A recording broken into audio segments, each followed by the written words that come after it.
नमस्कार दोस्तों, आपका अपने YouTube चैनल मान्या एचडी पॉइंट पर स्वागत है। और दोस्तों आज हम लोग आरआरबी ग्रुप डी तथा एनटीपीसी एग्जाम के लिए सामान्य ज्ञान के महत्वपूर्ण प्रश्नों का रिवीजन करेंगे। और दोस्तों ये सारे प्रश्न विगत वर्षों की परीक्षा से आ रहे हैं। तो दोस्तों अगर आप हमारे चैनल पर पहली बार आए हैं तो प्लीज़ आप इसको सब्सक्राइब कर लीजिए, जिससे हमारे आगे वीडियो को मिलते रहें। तो देखते हैं दोस्तों पहला प्रश्न दोस्तों है, निम्नलिखित में से कौन ग्रीन हाउस गैस है। दोस्तों ग्रीन हाउस गैसों की संकल्पना जोसेफ फोरियर ने की थी और इसके अंतर्गत carbon dioxide, methane, nitrous oxide तथा क्लोरोफ्लोरोकार्बन आदि आते हैं। और ग्रीन हाउस गैसें पृथ्वी के वातावरण या जलवायु में परिवर्तन तथा वैश्विक तापन हेतु उत्तरदायी हैं। तो यहाँ दोस्तों जो हमारा राइट आंसर दोस्तों है वो हमारा ऑप्शन ये दोस्तों है मीथेन। मीथेन जो है दोस्तों ये ग्रीन हाउस गैस है। अगला है, छोटा नागपुर का पठार निम्नलिखित में से किसके उत्पादन हेतु प्रसिद्ध है। दोस्तों छोटा नागपुर पठार भारत के कोयला उत्पादन में लगभग 80% योगदान करता है और इसके अंतर्गत झारखंड, उड़ीसा, बिहार तथा पश्चिम बंगाल के कोयला क्षेत्र आते हैं, जो भारत के प्रमुख कोयला उत्पादक राज्य हैं। झारखंड का झरिया तथा रानीगंज इस प्रकार की प्रमुख कोयला खाने हैं। तो यहाँ दोस्तों जो हमारा राइट आंसर है वो ऑप्शन बी दोस्तों है कोयला। अगला है, वर्तमान में कुल कितने राज्य व संघ शासित प्रदेश हैं। दोस्तों वर्तमान भारत में 28 राज्य तथा 8 संघ राज्य हैं और दादर, नगर हवेली और दमन दीव को मिलाकर एक संघ राज्य बना दिया गया है। अतः संघ राज्यों की संख्या 8 हो गई है और संघ राज्यों में लद्दाख, जम्मू कश्मीर, दिल्ली, लक्षद्वीप, चंडीगढ़, अंडमान और निकोबार शामिल हैं। तो यहाँ दोस्तों जो हमारा राइट आंसर दोस्तों है वो ऑप्शन डी दोस्तों है 28 राज्य व 8 संघ राज्य। अगला है, कौन सा हड़प्पी नगर 3 भागों में विभक्त है। दोस्तों यहां पे हमारा जो राइट आंसर दोस्तों है वो ऑप्शन सी दोस्तों है धोलावीरा। दोस्तों धोलावीरा गुजरात के कच्छ जिले में स्थित है और एक हड़प्पी नगर था और ये नगर आयताकार बना हुआ था। और दोस्तों बात करें कालीबंगा की, दोस्तों कालीबंगा जो है राजस्थान में पड़ता है, सुरकोटदा गुजरात में पड़ता है और लोथल दोस्तों जो है ये गुजरात में पड़ता है। अगला है, बौद्ध धर्म में त्रिरत्न का क्या अभिप्राय है। दोस्तों बुद्ध, धम्म एवं संघ बौद्ध धर्म के त्रिरत्न है और बुद्ध की मृत्यु के बाद उनकी शिक्षाओं को संकलित कर 3 भागों में बांटा गया था। इन्हीं को जो है त्रिपिटक कहा जाता है, विनय पिटक, सुत्त पिटक और अद्वैत पिटक। तो यहां दोस्तों हमारा जो राइट आंसर हो जाएगा वो ऑप्शन ए दोस्तों हो जाएगा त्रिपिटक। अगला है, राणा सांगा ने निम्नलिखित युद्धों में से किसमें बाबर के विरुद्ध लड़ाई लड़ी थी। दोस्तों बाबर ने खानवा के युद्ध में जिहाद की घोषणा की थी और खानवा का युद्ध 17 मार्च 1527 को बाबर और राणा सांगा के बीच हुआ था और इस युद्ध में राणा सांगा पराजित हुआ था।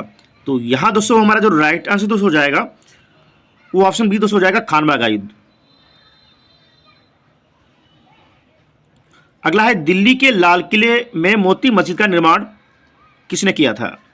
दोस्तों दिल्ली के लाल किले के अंदर औरंगजेब ने संगमरमर की एक मस्जिद मोती मस्जिद का निर्माण करवाया था, जबकि आगरा के किले में शाहजहां ने मोती मस्जिद बनवाई थी। तो यहां दोस्तों हमारा जो राइट आंसर दोस्तों है वो ऑप्शन डी दोस्तों है औरंगजेब ने। दिल्ली के लाल किले में मोती मस्जिद का निर्माण औरंगजेब के द्वारा करवाया गया था। अगला, निम्नलिखित में कौन भारतीय राष्ट्रीय कांग्रेस का प्रथम अध्यक्ष था। दोस्तों भारतीय राष्ट्रीय कांग्रेस के प्रथम अध्यक्ष व्योमेश चंद्र बनर्जी यानी कि WC बनर्जी थे और भारतीय राष्ट्रीय कांग्रेस की स्थापना 28 दिसंबर 1885 को मुंबई के गोकुलदास तेजपाल संस्कृत विद्यालय में हुई थी, जिसका पहला अधिवेशन मुंबई में हुआ था और पहले जो अध्यक्ष दोस्तों थे वो थे WC बनर्जी। तो यहाँ right answer option C WC Banerjee. Next है, भारतीय राष्ट्रीय कांग्रेस का एकमात्र अधिवेशन जिसकी अध्यक्षता महात्मा गांधी जी ने की थी। दोस्तों महात्मा गांधी ने केवल एक बार वर्ष 1924 में कर्नाटक के बेलगांव में जो है भारतीय राष्ट्रीय कांग्रेस की अध्यक्षता की थी। तो यहाँ दोस्तों जो हमारा राइट आंसर ऑप्शन सी दोस्तों है बेलगांव अधिवेशन 1924 कर्नाटक में।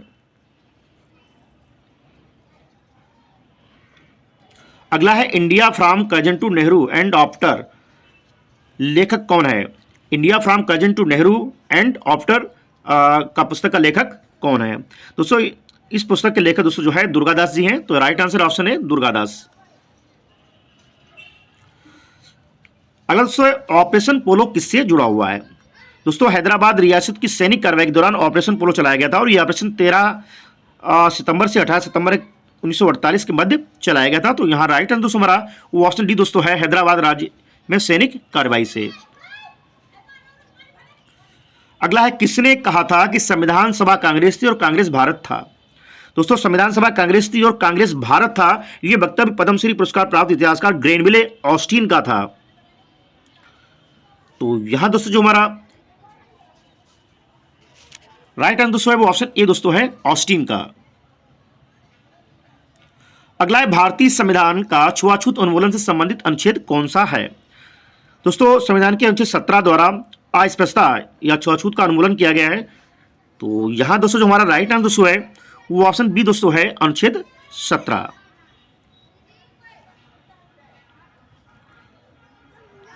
अगला है, भारत के नियंत्रक एवं महालेखा परीक्षक की नियुक्ति किसके द्वारा की जाती है?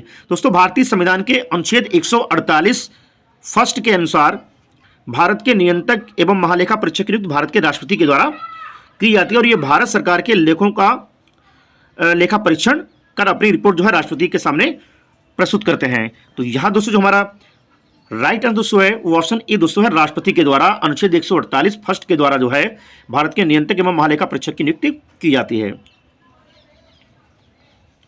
अगला है, आपातकाल में किसी राज्य विधानसभा की अवधि बढ़ाई जा सकती है? राष्ट्रपति के द्वारा, संसद द्वारा, राज्य के राज्यपाल द्वारा, राज्य विधान मंडल द्वारा।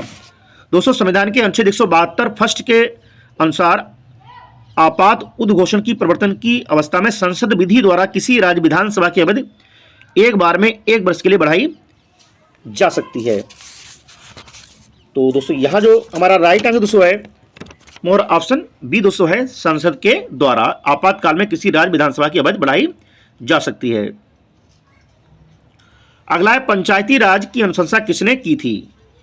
दोस्तों बलवंत राय मेहता जो समिति दोस्तों बनी थी नवंबर 1957 में पंचायती राज पर अपनी सिफारिश प्रस्तुत की थी और इनके अनुसार 3 स्तरों पर पंचायती राज संस्थाओं का गठन होना था, जिला स्तर, ब्लॉक स्तर और ग्राम स्तर। तो यहां दोस्तों जो हमारा राइट आंसर दोस्तों है वो ऑप्शन डी दोस्तों है, बलवंत राय मेहता समिति की रिपोर्ट पर। और सबसे पहले पंचायती राज व्यवस्था दोस्तों जो है 2 अक्टूबर 1959 को राजस्थान के नागौर में प्रारंभ की गई थी। अगला है, कहा जाता है कि भारत में सिलिकॉन वैली कहां पर स्थित है?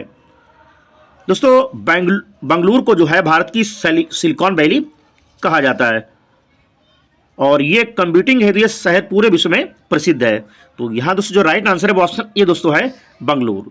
और बंगलुरु को दोस्तों जो है स्पेस सिटी भी कहा जाता है, अंतरिक्ष शहर भी कहा जाता है। अगला है, भारत की निम्नलिखित नदियों में कौन हिमालय की सभी श्रेणियों को काटती है? दोस्तों सतलज नदी तिब्बत स्थित राकस झील से निकलती है और ये उत्तर पश्चिमी दिशा में बहते हुए शिपकी दर्रे के पास हिमाचल प्रदेश राज्य में प्रवेश करती है और हिमालय की श्रेणियों को काटकर गहरे गार्स का निर्माण करती है और आगे चलकर ये ब्यास नदी मिल जाती है और इसकी कुल लंबाई 1500 किलोमीटर है। तो यहां दोस्तों हमारा राइट आंसर ऑप्शन बी दोस्तों है सतलज। अगर दोस्तों भारत में प्रथम जल विद्युत संयंत्र की स्थापना कहां पर की गई थी?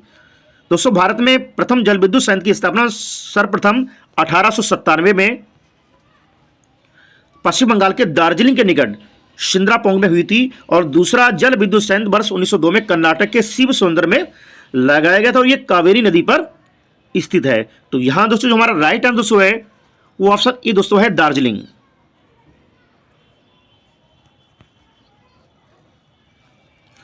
अगला क्वेश्चन, निम्नलिखित में से कौन सा खनिज केरल में बहुत अधिक मात्रा में मिलता है? दोस्तों मोनाजाइट खनिज बहुत अधिक मात्रा में केरल में मिलता है। दोस्तों यहां राइट आंसर हमारा ऑप्शन डी मोनाजाइट। अगला है, प्रकाश वर्ष मात्रक है? दोस्तों प्रकाश वर्ष दूरी का मात्रक है और ये जो है दूरी जो प्रकाश वर्ष में तय करता है उसको प्रकाश वर्ष कहते हैं। तो यहां दोस्तों जो राइट आंसर है ऑप्शन सी दोस्तों है दूरी का। अगला है, दृश्य वर्णक्रम में सबसे कम तरंगदैर्घ्य वाला रंग कौन सा होता है? दोस्तों लाल रंग का तरंगदैर्घ्य सबसे अधिक होता है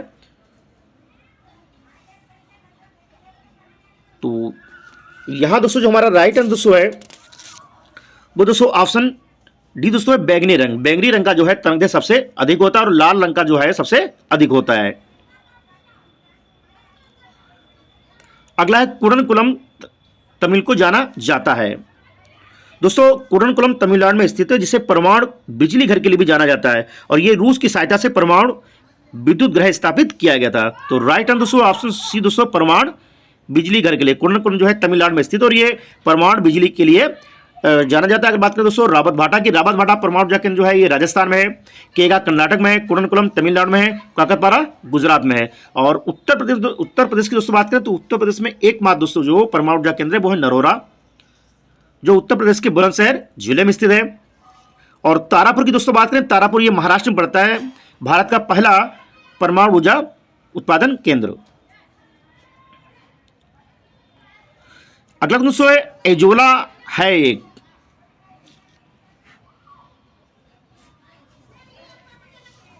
तो जली फर्न, जली एल्गी, जली बैक्टीरिया, उपयुक्त में से कोई नहीं। दोस्तों यहां जो हमारा राइट आंसर दोस्तों है वो ऑप्शन दोस्तों ए है जली फर्न। अगला है भोजन का एक प्रमुख अंग है स्टार्च, ग्लूकोज, कार्बोहाइड्रेट, सेलुलोज। दोस्तों कार्बोहाइड्रेट भोजन का एक प्रमुख अंग है और कार्बोहाइड्रेट कार्बन, हाइड्रोजन तथा ऑक्सीजन के यौगिक से बना होता है। तो राइट आंसर है ऑप्शन सी। अगला है पारिस्थितिकी निम्नलिखित के बीच पारस्परिक संबंधों का अध्ययन है। दोस्तों पारिस्थितिकी जीवन विज्ञान की एक शाखा है जिसमें जीव समुदायों तथा उनके वातावरण के मध्य पारस्परिक संबंधों का अध्ययन करते हैं। तो राइट आंसर दोस्तों ऑप्शन ए जीव और वातावरण। अगला निम्नलिखित ईंधनों में से कौन सा न्यूनतम पर्यावरणीय प्रदूषण उत्पन्न करता है।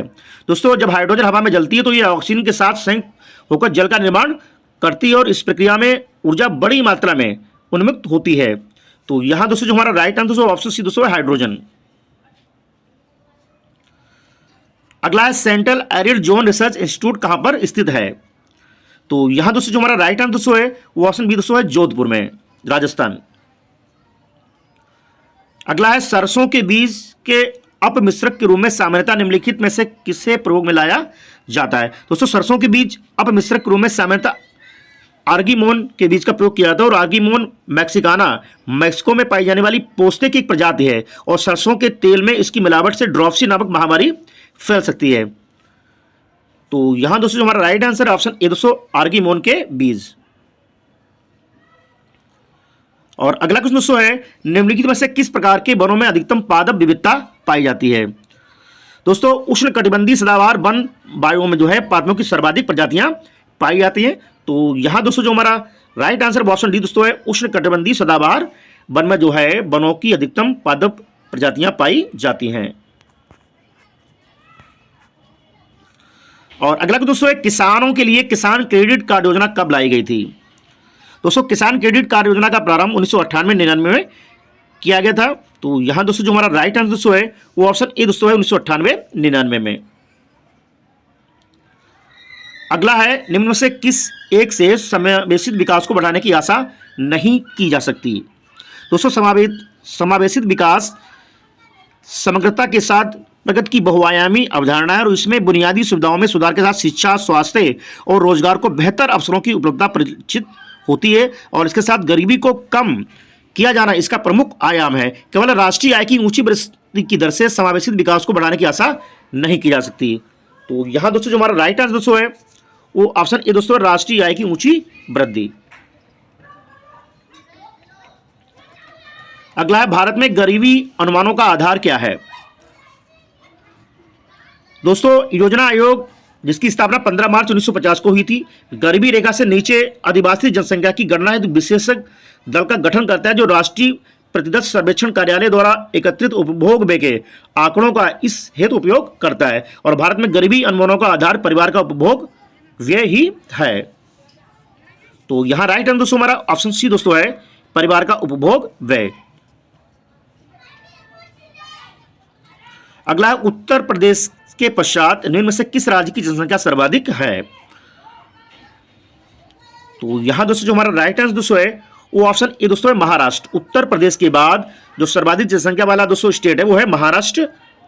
और बात करें दोस्तों भारत की आधी जो जनसंख्या दोस्तों है वो भारत के 5 राज्यों में निवास करती है। नंबर 1 उत्तर प्रदेश, उसके बाद महाराष्ट्र, बिहार, पश्चिम बंगाल और आंध्र प्रदेश। इन 5 राज्यों में भारत की आधी आबादी निवास करती है।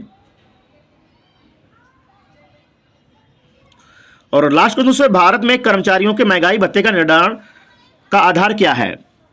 दोस्तों भारत में कर्मचारियों के महंगाई भत्ते का निर्धारण औद्योगिक कर्मियों के उपभोक्ता कीमत सूचकांक के आधार पर किया जाता है।